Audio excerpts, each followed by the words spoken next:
Virou clichê. Qualquer eleição da equação mais bonita da matemática tem sempre a mesma ganhadora. E elevado a πi mais 1 igual a zero. A relação de Euler já está batida. E é por isso que hoje nós vamos falar sobre qual seria a segunda equação mais bonita de todas.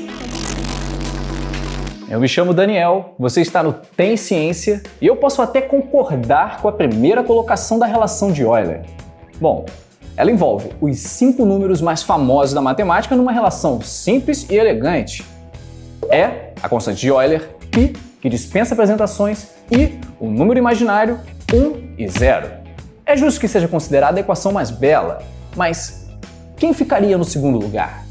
Para mim, e para vários outros matemáticos, a segunda equação mais bonita é a chamada característica de Euler. Esse Euler sabia mesmo das coisas. A equação mais bela envolve um número que também leva o nome dele. E a nossa candidata à segunda mais bela também é do cara.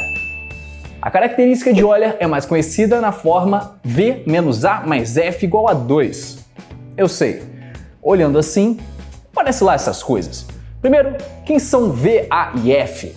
Só por aí dá para notar que a sua beleza não é tão evidente como na relação de Euler.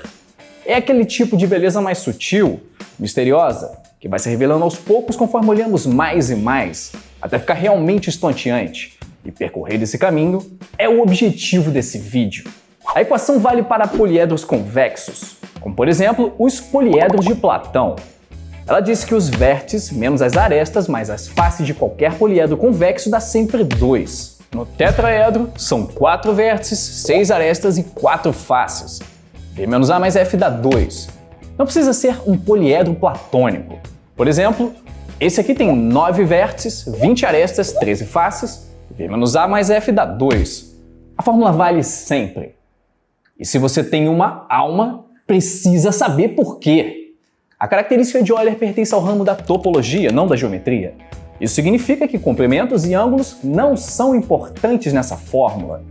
Então, nós podemos esquecer qualquer tipo de medição e usar a nossa criatividade para deformar os objetos e esticá-los ou encolhê-los conforme a nossa vontade. É o que vamos fazer com esse cubo. Poderia ser qualquer poliedro convexo, o cubo é só um exemplo. Primeiro, a gente tira uma face. Vou deixar ela aqui do lado. Agora vem a parte que nós só podemos fazer porque estamos falando de topologia. Com o que sobrou, nós vamos esticar e deformar o cubo até ele se tornar plano. No final do processo, ele fica assim. Repara que, apesar da gente ter deformado o restante do cubo, o número de vértices, faces e arestas não mudou. Para o cubo original, a diferença é só uma face a menos, que foi aquela que a gente tirou logo no começo. Agora, nós vamos triangular o que restou. Vamos adicionar arestas para tornar todas as faces triangulares. Pode fazer da maneira que quiser. Lógico que isso muda o número de faces e de arestas, mas repara no seguinte: para cada aresta nova, nós dividimos uma face em duas. Portanto, uma face nova foi gerada para cada aresta nova colocada. E como na característica de Euler nós estamos interessados na diferença entre arestas e faces, adicionar uma aresta e uma face ao mesmo tempo não muda o valor de V menos A mais F, já que não mexemos nos vértices. Ou seja, depois da triangulação, V menos A mais F continua dando o mesmo. Outra coisa que nós podemos fazer é tirar essas arestas de fora, que só pertencem a uma face. Se tirarmos junto também a face, a diferença entre arestas e faces também não muda. Ou seja, continuamos com V menos A mais F igual a antes. Então vamos continuar fazendo isso tirando arestas e faces externas. No final, vão sobrar algumas anteninhas soltas na parte mais externa. Arestas e vértices soltos, sem faces. Eles estão pedindo para serem arrancados. E ao tirar um vértice junto a cada aresta, a diferença entre vértices e arestas continua inalterada. Ou seja, mais uma vez, V menos A mais F não muda. Então a gente repete essas etapas. Tiramos uma aresta e a face desse triângulo, depois tiramos a aresta e o vértice que ficaram sobrando e pronto! Terminamos com um triângulo. Qualquer poliedro convexo planificado também vai terminar num triângulo.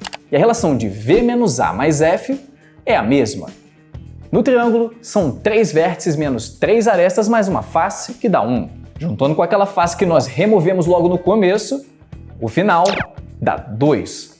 Isso prova a característica de Euler. Eu acho essa prova muito bonita. Isso conta para a beleza da equação. Os olhares mais treinados perceberam que o cubo planificado forma um grafo. Grafo é um conjunto de pontos unidos por retas. A característica de Euler também vale para grafos que podem ser representados num plano, sem interseções e nos quais dois pontos quaisquer sempre estão conectados por um caminho dentro do grafo. Na verdade, grafos não precisam ser pontos e retas. Podem ser coisas e relações entre coisas, como por exemplo, pessoas conectadas por uma relação de amizade. O Facebook é um grafo gigante. Para grafos, as faces seriam as regiões fechadas, e se considerarmos o exterior como uma face também, V menos A mais F continua dando 2. Mas a característica de Euler não serve apenas para ficarmos calculando ela em diferentes poliedros ou grafos. Ela também serve para embasar uma petição contra o Departamento de Trânsito da Inglaterra. Uau! A Inglaterra inventou o futebol e tem a liga mais rica do mundo. O país é repleto de estádios. E para indicar a direção de cada um deles aos motoristas, existem placas de rua como essa, com o desenho de uma bola de futebol. Só que esse desenho está errado. Se você olhar de perto, essa bola é formada unicamente por hexágonos. Isso é matematicamente impossível. Uma bola assim não existe. Isso incomodou um matemático chamado Matt Parker, que resolveu fazer uma petição pública e conseguiu colher mais de 20.000 assinaturas pedindo a mudança da bola para um formato matematicamente impossível. Mas por que não existe uma bola só de hexágonos? Bom, por causa da característica de Euler. Uma bola dessas teria, digamos, n hexágonos. Cada hexágono tem 6 vértices, então são 6 vezes n vértices. Só que cada vértice pertence a 3 hexágonos. Então, temos que dividir por 3 para achar a quantidade real de vértices, 2n. Com arestas é parecido. São 6 arestas por hexágono, o que dá 6n arestas. Só que cada aresta é comum a 2 hexágonos. Então, temos que dividir por 2 e achar um total de 3n arestas. O número de faces e o número de hexágonos são n faces. Daí, V menos A mais F é a mesma coisa que 2n menos 3n mais n, que dá 0. Ou seja, contraria a característica de Euler e, portanto, essa bola é impossível. O Departamento de Trânsito inglês se negou a fazer a mudança das placas, embora tenha reconhecido que elas estão mesmo erradas. Newton deve estar se revirando no túmulo. Bom, uma forma de fazer as bolas ficarem corretas seria trocar os hexágonos escuros por pentágonos. Esse, aliás, é o modelo mais famoso de bola de futebol, feita para a Copa de 70 vencida pelo Brasil. Uma bola como essa aqui. O número de pentágonos e hexágonos não é por acaso. São 12 pentágonos e 20 hexágonos. Isso também é consequência da característica de Euler. Esse fica para vocês como exercício. Matemáticos adoram falar isso. Agora, se tudo até aqui não foi suficiente para você achar a característica de Euler, a segunda equação mais bonita de todas, você precisa calcular V menos F mais A nesse poliedro aqui. Por fora, tem esses 8 vértices da caixa e mais 8 vértices de dentro do buraco. São 16 vértices. Por fora, tem 12 arestas como no cubo, mais essas 4 aqui de cada lado, mais as 12 arestas do buraco de dentro, que dá um total de 32 arestas. E são 4 faces em volta, mais 8 dos lados, mais 4 por dentro, são 16 no total. Então, V menos A mais F dá 0 ao invés de 2. Isso torna as coisas mais interessantes. Mas antes, eu preciso confessar que eu não fui muito honesto com vocês. Quando demonstramos que a característica de Euler dá 2, eu disse que isso valia para poliedros convexos. E mais tarde, nós usamos isso para falar de bolas de futebol, que nem sequer são poliedros. Mas é claro que a gente pode pegar a bola e achatar os polígonos dela para transformá-la num poliedro. Isso dá origem ao icosaedro truncado, porque as faces são pentágonos que podem ser completados com pirâmides e formar um icosaedro. É como se tivessem encerrado os bicos do icosaedro para formar um outro poliedro, e inflando suas faces, nós obtemos a bola Tesla. Da mesma forma, podemos traçar linhas e vértices na esfera e calcular qual a característica de Euler desse objeto. Aqui, por exemplo, são 6 vértices, 12 arestas e 8 faces. V menos A mais F dá 2. E não era para menos, porque deformando as faces para que elas fiquem planas, obtemos um octaedro.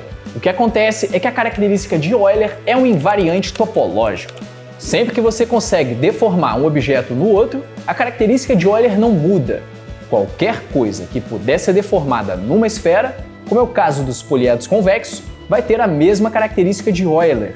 V menos A mais F dá 2. No caso desse poliedro com furo, não podemos deformá-lo numa esfera, mas dá para deformar num toro.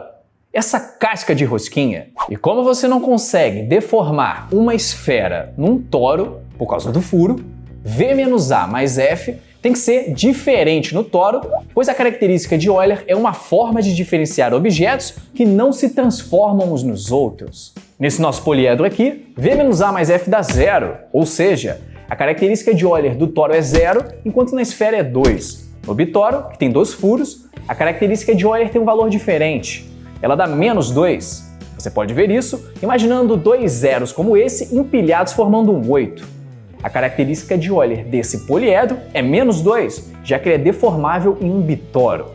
De um modo geral, a característica de Euler depende do número de buracos da superfície. V menos A mais F é igual a 2 menos 2 vezes o número de buracos. Por isso, na esfera dá 2, mas no toro dá 0 e no bitoro dá menos 2. Então, a característica de Euler merece ou não merece o segundo posto de equação mais bela? Se ainda não está convencido, que tal ver a generalização da característica de Euler para outras dimensões? Repare que vértices são pontos de dimensão 0, arestas são linhas de dimensão 1 e faces em dimensão 2. A característica de Euler em dimensões maiores é dada pela quantidade de componentes de dimensão par menos a quantidade de componentes de dimensão ímpar. Para poliedros em 3D, V e F têm dimensão par, por isso elas entram com um sinal positivo, enquanto A tem dimensão ímpar e por isso sinal negativo. Por exemplo, em dimensão 4, a característica de Euler é vértices menos arestas mais faces menos células. Células são as componentes tridimensionais.